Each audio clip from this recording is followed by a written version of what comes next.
Sa mga gustong pumunta ng Moraine Lake or Lake Louise, ito na po yung tuturuan ko kayo ng step by step para sa mga nangangarap o gustong pumunta sa Moraine Lake na mas makakatipid kayo at hindi nyo kailangang gumastos ng malaki. Tandaan nyo po, ito po, reservation.pc.ca. Ito pa yung official Parks Canada reservation. So, make sure lang po na may account kayo. Gawa lang kayo ng account. And then, pipili lang kayo kung anong gusto ninyo. So, pili lang kayo ng day use. After that, lalabas po ito, shout out to Lake Louise and Moraine Lake. So, i-click nyo lang po yan. And then, pipili lang kayo ng date kung anong gusto nyo. Just to remind lang po, kung balak nyo ay Lunes, kailangan mag-book na kayo ng Saturday. Dapat 2 days advance. So, kung halimbawa balak nyo ng Sunday, hindi tatanggapin niya ng system. So, katulad namin, balak namin ay Monday, Thanksgiving. So, ngayon, Saturday, nagbo-book. So, nag-aabang ako ng oras kasi mag-start siya ng 8 o'clock. So, kung makikita nyo po yan, ayan, reserving these dates, not yet allowed. So, ayan, 8 a.m. So, kung makikita nyo po, huwag kayong mag-ano, ito pong nasa X, ito po ay mga nag-reserve na since the beginning of the New Year. So, ito po, hayaan nyo lang po to. Ito kasi reserve na to. So, dito tayo sa last minute. Sino-open po nila yan. So, ito yung mga oras kung saan. Pero, it doesn't matter naman kahit piliin mo 6:30 at dumating kayo ng 8 a.m. That's okay. As long as may makuha kayong ticket. Okay, hintay lang natin mag 8 o'clock. So, 7 minutes to go. So, kailangan mag-abang kayo dito kasi unahan talaga po ito. Ayan. Ito rin yung party size. Okay, ibig sabihin kung ilang kayong pupunta. So, ayan po yan. Ano po? Okay. Ayan, time slot. Check-in 9 a.m. Party size. So, all reservation are correct. Photo, arrive. Yan. Yan yung mga ano. Knowledge nyo lang yan. Tapos, confirm. Shopping. Ayan. See? Magkano lang? $8. $35 lang po siya. Sa lahat na yan. Proceed to check out. Click nyo lang yan lahat. Yan. And confirm acknowledgement. Lagay mo lang yung details. Paltang ko lang. Update ko lang to. Okay. Ito lang yung babayaran. Okay. Yung mga bata. Yan lang yung payment. Libre ang mga bata. And tada!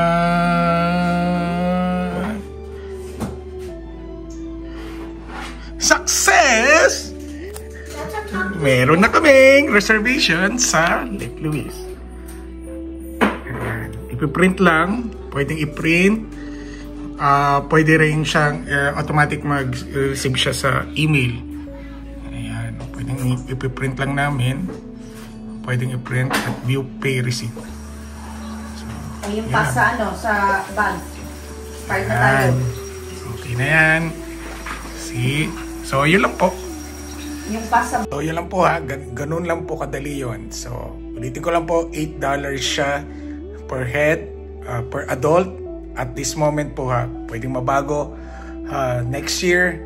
Pero, since na nagbubook na kami for siguro pang 5 beses na namin o pang 4 na beses namin ginagawa to, hindi naman nagbabago yung ano,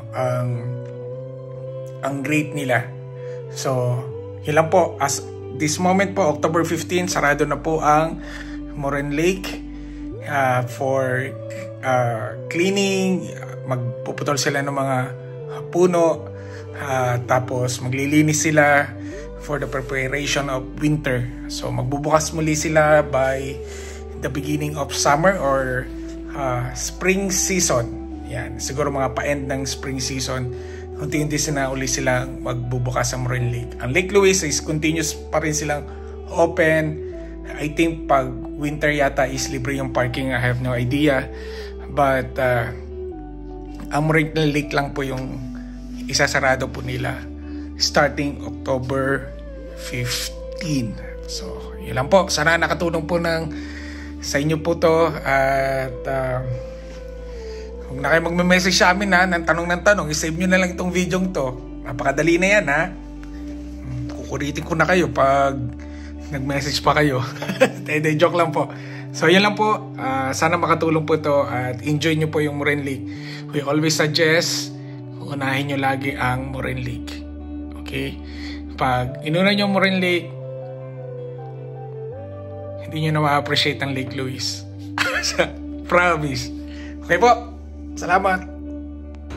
So ito po yung park and ride. And then punta po tayo sa shuttle. Ito po yung terminal.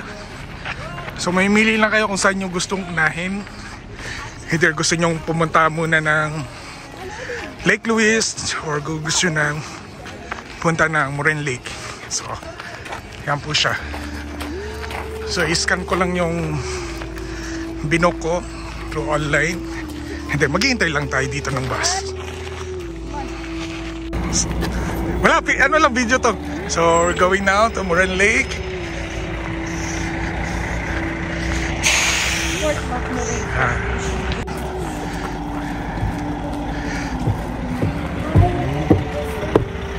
Sa una lang tayo para makita natin. Mag-video ka sa unahan.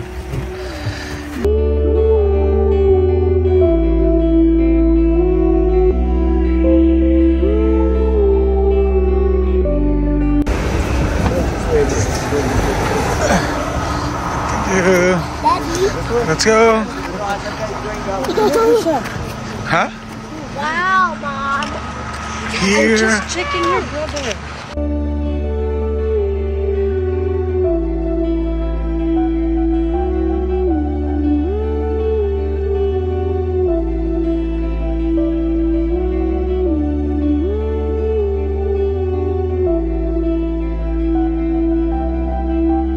Kami sa Moraine Lake. So we're going to Lake Louise. Guys, we have to watch Cat's Eye. So ito naman yung bus going to Lake Louise. So makikita nyo naman may signage siya. Yan yun, Lake Louise Connector. So yan lang. So anytime pwede naman kayo, ilang oras kayo, kahit magpabalik-balik kayo, wala namang problema yan.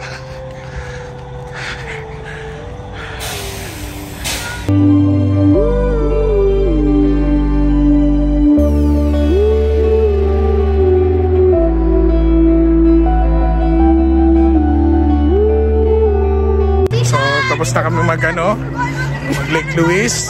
Wala pang 15 minutes. And then balik na kami ng shuttle going back to Park and Ride. Waiting area going back to Park and Ride. So pwede kang bumalik sa Moraine Lake kung gusto mo. Or kung gusto mo nang bumalik sa Park and Ride. Ito yung mga parking for handicap. Yan. Special needs. Then sa kabila yung yung public parking. Going to Park and Ride. So sasakay na kami pabalik ng Paradahan. See? So how convenient it is. Ano po? Tapos na ang aming biyahe ng Moraine Lake and Lake Louise. Sa halagang $8 per head. Per adult pala, per adult. Kasi libre yung kids.